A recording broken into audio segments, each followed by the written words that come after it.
Hello students, कैसे हो आप लोग। Welcome back to my channel edu point physics पे सान्या राज। और मेरा नाम है Sanya. So let's get started. And today we are going to study class 10th physics chapter number 10, जैसे कि आप लोगों को दिख रहा है। और वो है लाइट, रिफ्लेक्शन एंड रिफ्रैक्शन। तो अभी हम लोग रिफ्लेक्शन वाले पार्ट पे हैं और उसे ही डिस्कस करने वाले हैं।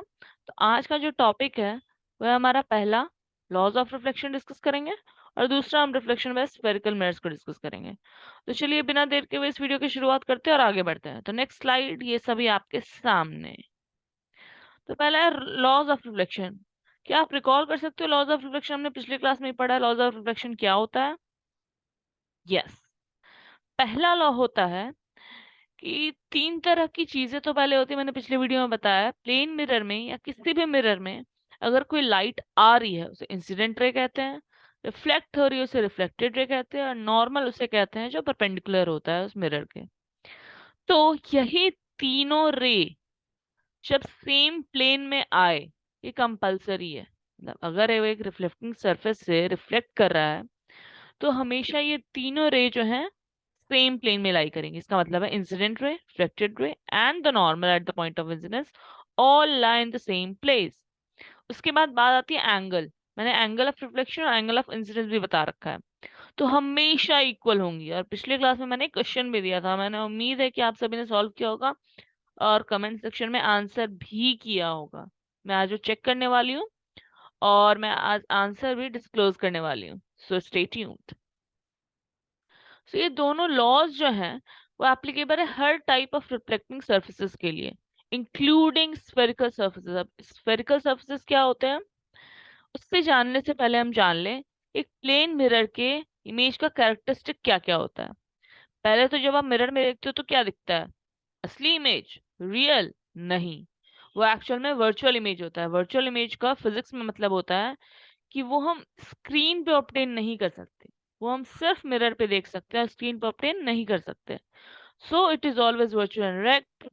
The image is formed as far behind the mirror as the object is in front. इसमें तो बच्चों को दिक्कत होती है।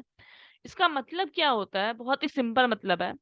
आप जितना पास रहोगे मिरर के, प्लेन मिरर के, उतना ही दूर आपको ऑब्जेक्ट दिखेगा। मान लो आप प्लेन मिरर से 2 मीटर की दूरी पर हो, तो मिरर के बाद आपको इमेज जो है 2 मीटर की दूरी पर ही दिखेगा, और नेट आपके और इमेज के बीच का जो डिस्टेंस हो जाएगा वो 4 मीटर्स हो जाएगा। ठीक है, इसके ऊपर न्यूमेरिकल्स भी है तो वो भी मैं सॉल्व कराऊंगी जल्दी। और size of the image is equal to that of the object. और कभी भी क्या आप लंबे हो जाते हो मिरर में देखने से? नहीं। क्या छोटे हो जाते हो? नहीं, साइज बिल्कुल सेम रहती है। उसके बाद बात आती है कि बहुत ही यूनिक सा फीचर है इसमें कि लैटरली इन्वर्टेड होती है जितनी भी इमेज बनती है, मगर आपका राइट वो मिरर का लेफ्ट होगा और आपका लेफ्ट मिरर का राइट होगा। ठीक है, very interesting and very new things you learn today. तो अब आगे बढ़ते हैं, आगे देखते हैं आगे और क्या क्या है। लॉज ऑफ रिफ्लेक्शन के बाद हमारा आता है रिफ्लेक्शन बाय स्फेरिकल मिरर्स।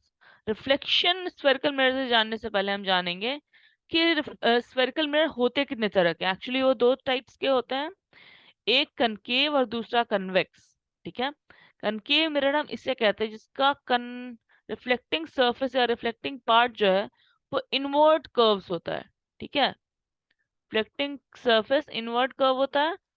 और एक होता है कन्वेक्स मिरर जिसका आउटवर्ड कर्व होता है।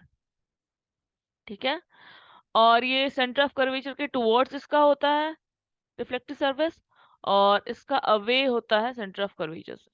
ठीक है, अब आप पूछोगे ma'am centre of curvature actually क्या होता है? बहुत ही इजी सा चीज है। अब मैं कुछ की वर्ड्स बताने वाली हूँ, उसी में सेंटर ऑफ कर्वेचर भी इंक्लूडेड है। सेंटर ऑफ कर्वेचर का मतलब होता है वो एक्चुअल हॉलो स्फेयर।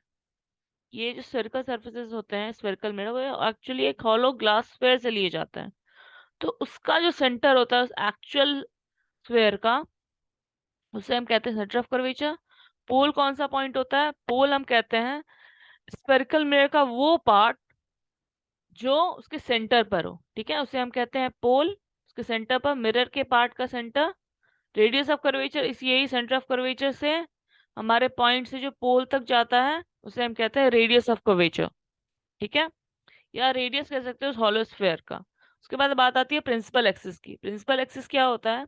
ये एक स्ट्रेट लाइन है passing through the centre of curvature and the pole. मतलब अगर आपका मिरर कुछ इस तरह से है कनकेव, तो आपका ये सेंटर ऑफ कर्वेचर है और ये मिडल में पोल है, और जो लाइन पास करेगी दोनों के बीच से उसे हम कहेंगे प्रिंसिपल एक्सिस। ठीक है। लास्ट है but not the least, aperture. Aperture का मतलब होता है is the diameter of the reflecting surface of the mirror. मतलब एक्चुअल जो इसका मतलब होता है, सिंपल भाषा में अगर आप कहो तो, मिरर कितनी दूरी तक फैला हुआ है, ठीक है, उसे हम कहेंगे अपर्चर। तो आज की क्लास में बस इतना ही, मिलते हैं नेक्स्ट क्लास में जल्दी। और तब तक के लिए आप ज़रूर इस वीडियो को देखें और कुछ नई नई बातें सीखें और रिवीजन ज़रूर करें, क्योंकि बहुत ही इंपॉर्टेंट चैप्टर है। सो थैंक्स फॉर वॉचिंग, यहाँ तक देखने के लिए, एंड तक देखने के लिए, and take care, bye bye. मिलते हैं हम लोग नेक्स्ट वीडियो में। Thanks for watching.